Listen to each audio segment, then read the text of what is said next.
So if you didn't check out my last video on this, it was Attack on Titan, and it was awesome.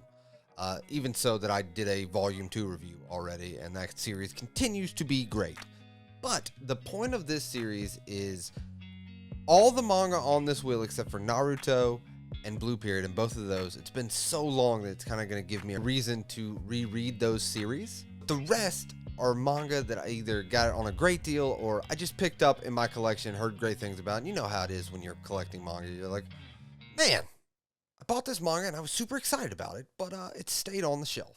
And this is kind of my way to make myself read series that have just been sitting on the shelf for a very long time.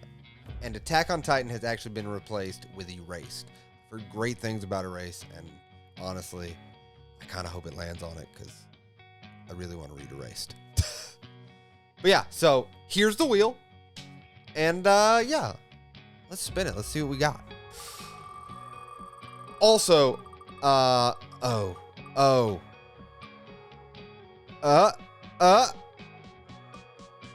yes. Oh, yes. Listen, I've been watching the anime as it's been released, and I've been falling in love with it. Man! The first 2 times I've done this series, we got Attack on Titan, and now we got SpyxFamily. I'm so excited. What do you get when you cross a spy, an assassin, and a telepath? SpyxFamily. And it's such a fun read. Let's talk about it. Okay, listen, I know the anime is super popular right now, and the manga is the top-selling manga in like Japan and North America. SpyxFamily is everywhere. I, even myself, have watched the anime, and I love it. But I've been really wanting to read the manga since I've been collecting. And honestly, the manga is fantastic. I know. It's shocking to everyone. It was a really good anime, and the manga is also fantastic. That never happens. So if you don't know, it's basically about a spy who has to create this family. He ends up creating with an assassin and a telepath. The daughter is the telepath, the wife is the assassin, Yor and Anya, and Lloyd, or Twilight, is the spy. And basically the first volume is to get to know all the characters and how are they going to get Anya into Eden's school to get close to his target to complete his mission.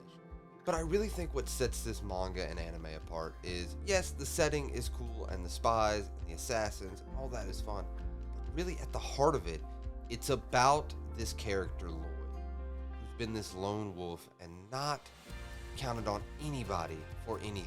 And him slowly having to in the beginning. And I think, I don't know, but it feels like later on he's obviously gonna fall for Yor and Anya and gonna want to actually become a family. That's what I'm hoping for. But this spy that has never depended on anybody, he has to depend on 2 people for his mission to actually be successful.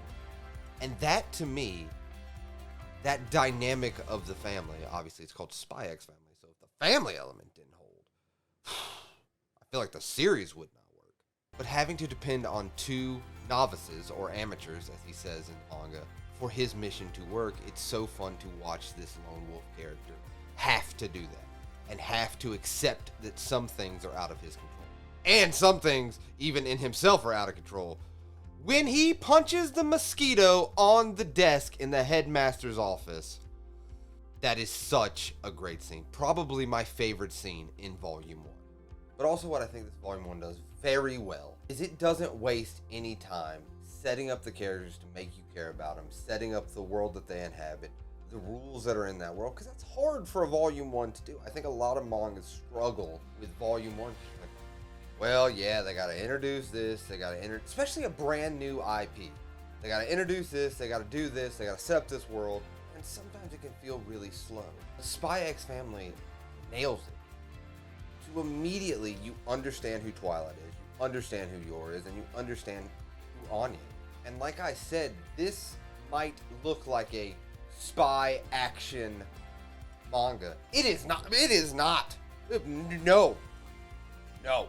It is a slice of life, romantic kind of comedy with a little bit of action. That's right. There is action, but if you are not immediately, first off, Yor. She is a fantastic character. The Thorn Princess.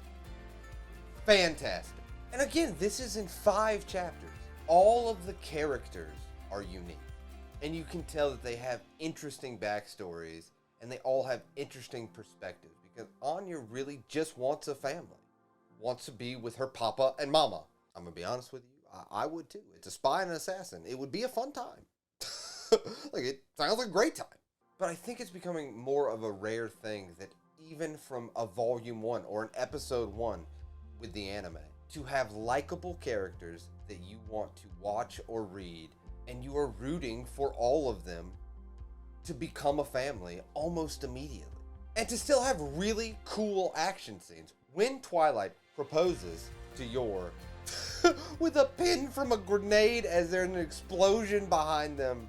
First off, the art was good for that panel. I mean, in my opinion, this art is not going to blow your mind. Some of the scenes are really, really well drawn. It's all pretty well drawn, but it's not berserk. And I think what sets this manga apart is it's wholesome. And in my opinion, I think that if you give SpyxFamily a shot, be hooked. Definitely by the end of volume. If you are looking for wholesome action comedy, it has a little bit of everything, and instead of getting bogged down by that, it actually blends it super well. And it was such a fun read, and I cannot wait to read. And I know I do a lot of manga stuff, but if you're kind of like, I have a lot of manga to read, check out the anime.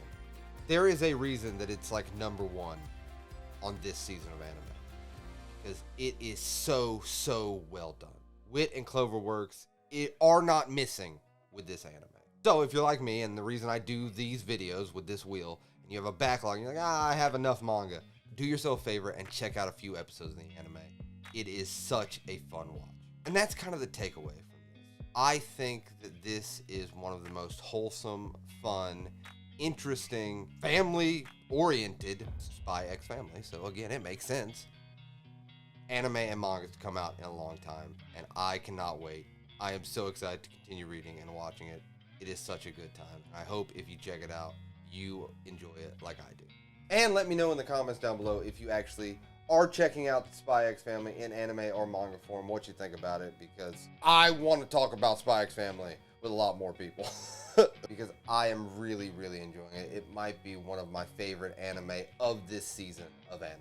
I wasn't expecting something like that was billed as a spy action anime and manga to just make me so happy when I was reading it. I'm just smiling when I'm reading it because it's just, you have such a fun time with the Forager family.